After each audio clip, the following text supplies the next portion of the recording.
Hello friends, welcome to YZ Skies. In this video, we will have a look at Increasing Life, which is the fifth chapter from the book The Science of Getting Rich by Wallace D. Wattles. It is a timeless wisdom and a practical step-by-step prosperity program from a forgotten 1910 classic. So let's carefully unfold Increasing Life. You must get rid of the last vestige of the old idea that there is a deity whose will it is that you should be poor or whose purposes may be served by keeping you in poverty. The intelligent substance which is all and in all and which lives in all and lives in you is a consciously living substance. Being a consciously living substance, it must have the nature and inherent desire of every living intelligence for increase of life. Every living thing must continually seek for the enlargement of its life, because life, in the merry act of living, must increase itself. A seed dropped into the ground springs into activity and in the act of living produces 100 more seeds. Life, by living, multiplies itself. It is forever becoming more. It must do so if it continues to be at all. Intelligence is under this same necessity for continuous increase. Every thought we think makes it necessary for us to think another thought. Consciousness is continually expanding. Every fact we learn leads to learning of another fact. Knowledge is continually increasing. Every talent we cultivate brings to the mind the desire to cultivate another talent.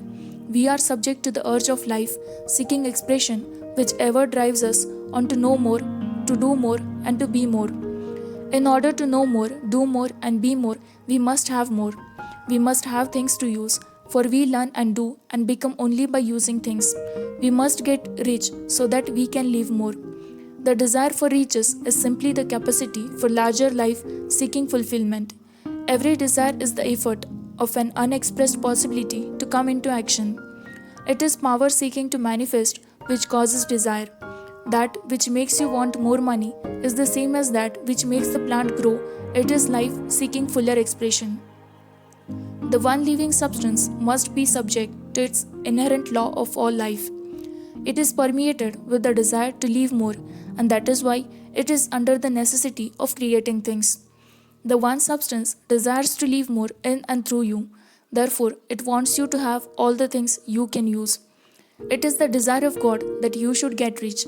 He wants you to get rich because He can express Himself better through you if you have plenty of things to use in giving Him expression.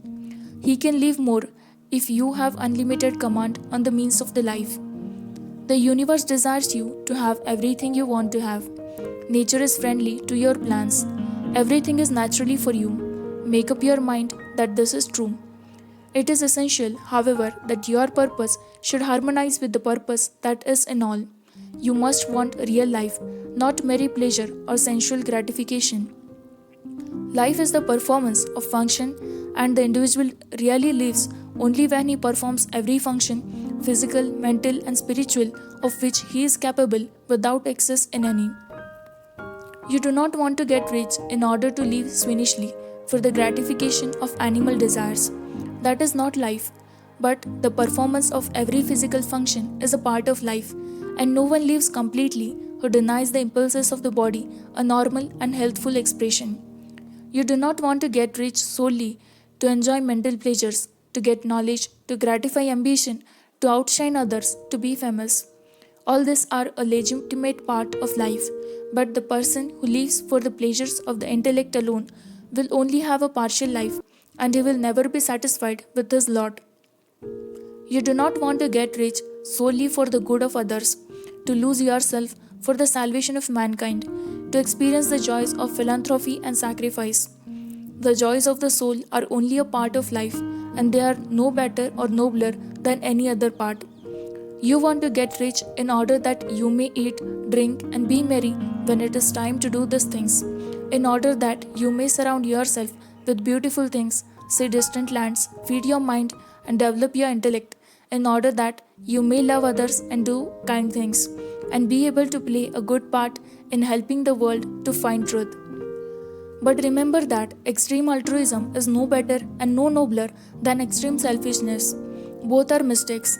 Get rid of the idea that God wants you to sacrifice yourself for others, that you can secure His favor by doing so. God requires nothing of the kind. What God wants is that you should make the most of yourself for yourself and for others. And you can help others more by making the most of yourself than in any other way. You can make the most of yourself only by getting rich, so it is right and praiseworthy that you should give your first and best thought to the work of acquiring wealth. Remember, however, that the desire of substance is for all, and its movement must be for more life to all.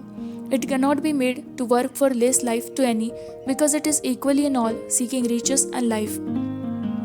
Intelligent substance will make things for you, but it will not take things away from someone else and give them to you. You must get rid of the thought of competition. You are to create, not to compete, for what is already created. You do not have to take anything away from anyone. You do not have to drive sharp bargains. You do not have to cheat to take advantage. You do not need to let anyone work for you for less than he earns. You do not have to covet the property of others or to look at it with wishful eyes. No one has anything of which you cannot have the like, and that is without taking what he has away from him. You are to become a creator, not a competitor. You are going to get what you want, but in such a way that when you get it, every other person whom you affect will have more than he has now. I am aware that there are those who get a vast amount of money by proceeding in direct opposition to the statements in paragraph above, and may add a word of explanation here. Individuals of that type who become very rich to do sometimes purely by their extraordinary ability on the plane of competition, and sometimes they consciously relate themselves to substance in its great purposes and movements for the general upbuilding through industrial evolution. Rockefeller, Carnegie, Morgan, et al. Have been the unconscious agents of the Supreme in the necessary work of systemizing and organizing productive industry, and in the end, their work will contribute immensely towards increased life for all. But their day is nearly over. They have organized production and will soon be succeeded by the agents of the multitude who will organize the machinery of distribution. They are like the monster reptiles of the prehistoric eras. They play a necessary part in the evolutionary process, but the same power which produced them will dispose of them.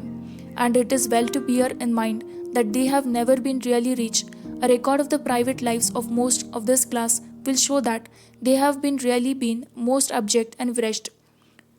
Riches secured on the competitive plane are never satisfactory and permanent. They are yours today and another's tomorrow.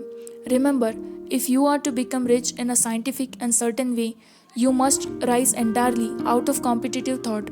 You must never think for a moment that the supply is limited. Just as soon as you begin to think that all the money is being cornered and controlled by others, and that you must exert yourself to get laws passed to stop this process, and so on. In that moment, you drop into the competitive mind, and your power to cause creation is gone for the time being. And what is worse, you will probably arrest the creative movements you have already begun. Know that there are countless millions of dollars worth of gold in the mountains of the earth not yet brought to light. And know that if there were not, more would be created from thinking substance to supply your needs. Know that the money you will need will come even if it is necessary for 1,000 men to be led to the discovery of new gold mines tomorrow. Never look at the visible supply, look always at the limitless reaches in formless substance, and know that they are coming to you as fast you can receive and use them. Nobody, by cornering the visible supply, can prevent you from getting what is yours. So never allow yourself to think for an instant that all the best building spots will be taken before you get ready to build your house unless you hurry. Never worry about the trust and combines and get anxious for fear they will soon come to own the whole earth. Never get afraid that you will lose what you want because some other person beats you to it. That cannot possibly happen. You are not seeking anything that is possessed by anyone else. You are causing what you want to be created from formless substance, and the supply is without limits. Stick to the formulated statement. There is thinking stuff from which all things are made, and which in its original state permeates, penetrates, and fills the interspaces of the universe. A thought in this substance produces the thing that is imagined by the thought. A person can form things in his thought, and by impressing his thought upon formless substance, can cause the thing he thinks about to be created. Thank you friends for watching this video and listening to us carefully.